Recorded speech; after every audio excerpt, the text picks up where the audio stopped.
သူတို့ချင်းမင်းအောင်လိုက်သူတို့ရဲ့အချင်းတွေကြည့်တယ်မင်းအောင်လိုက်ခင်ဗျာရှင်မရှင်စိုးဝင်းနဲ့အပေးယူလို့တယ်မင်းအောင်လိုက်နဲ့စိုးဝင်းနဲ့မင်းအောင်လိုက်အပေးယူလို့ထားတယ်ခင်ကြီးကိုပေးမလို့နဲ့မင်းအောင်လိုက်သူပဲလှက်ထွက်ထားတယ်ခင်ဗျာခင်ကြီးကိုပေးမလို့နဲ့မင်းအောင်လိုက်သူပဲလှက်ထွက်လာတယ်ခင်ဗျာတယောက်ကိုလင်းနဲ့နှစ်ယောက်ကိုလင်းသုံးယောက်ကိုလင်းနဲ့ရှင်မရှင်ရဲ့ရဲဝင်ကိုထိုးပေးထားတယ်ရဲဝင်ကနောက်မှရှင်ကြော်စွာလင်းနဲ့ပြန်တွဲတယ်ခင်ဗျာကြော်စွာလင်းနဲ့ရဲဝင်အပေးယူလို့ထားတယ်တက်ခိုင်းဘောဝင်မတယ်ခင်ဗျာတက်ခိုင်းဘောဝင်မတယ်သူ့ဝင်မတယ်တက်ခိုင်းဘောမလိုက်ရမှာနည်းနည်းချမ်းနေဆိုပြီးတော့အနီကပ်ပြပြီးတော့အထောက်ခံထားရပါတယ်ခင်ဗျာအခုဆိုရင်ပွဲရင်ပြန်နေစတင်ကြပါပြီမင်းအောင်လည်းသူတို့ရဲ့အချင်းတွေကိုကြည့်ပြန်ပြီခင်ဗျဇော်မင်းလုံးနဲ့ပေးလို့ဇော်မင်းလုံးတယောက်ကိုလင်းနှစ်ယောက်ကိုလည်းတောင်းကိုလိမ့်နေ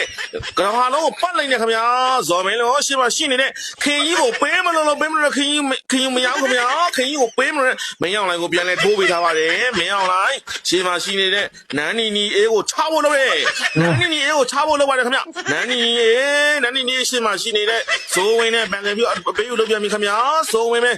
ကနေရောဘယ်ယိုးမှာရှိနေတဲ့ကြော်စွာလေးနဲ့ပေးလို့တဲ့ကြော်စွာလေးနောက်မှတက်လာတဲ့ကိုဦးနဲ့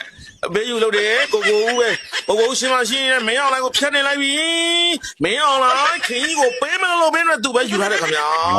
မင်းအောင်လိုက်ခင်ကြီးကိုပေးမလို့နဲ့သူလှက်ထွက်လာပါပြီခင်ဗျလှက်ထွက်လာပြီခင်ဗျမင်းအောင်လိုက်ပဲခင်ဗျာစိုးဝင်းနဲ့ပြန်လဲပြီးတော့ဘေးယူလို့ပြန်ပြီခင်ဗျစိုးဝင်းနဲ့ဘေးယူလို့ပြီးတော့စိုးဝင်းနန်းနီအေးကိုပြန်ချတယ်နန်းနီအေးပဲဟိုတို့ကနဲ့ယူလာပြီရှင်မရှိနဲ့မင်းအောင်နဲ့ပြန်တွဲတယ်ခင်ဗျနန်းနီအေးနဲ့မင်းအောင်လိုင်းနဲ့ပြန်တွဲနေပါတယ်ခင်ဗျာမင်းအောင်လိုင်းပြန်မင်းအောင်လိုင်းကကွင်းလယ်မှာရှိနေတဲ့ကိုဦးနဲ့ပြန်လဲပြီးအတွေ့အကြုံတွေကိုဦးရှင်းမရှိတဲ့ကြော်ဆောင်လင်းကိုပြန်ပေးခင်ဗျာကြော်ဆောင်လင်းကဒုရှင်းမရှိနေတဲ့ရဲဝင်ဦးနဲ့အပေးယူလုပ်တယ်ရဲဝင်ဦးနဲ့ပေးယူလုပ်တယ်ခင်ဗျာ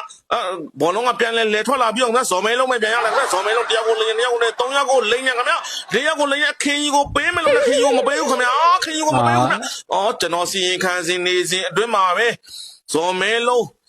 လိန်ရများတယ်ဆိုပြီးအနီကပ်ပြပြီးတော့အထောက်ခံရမှာ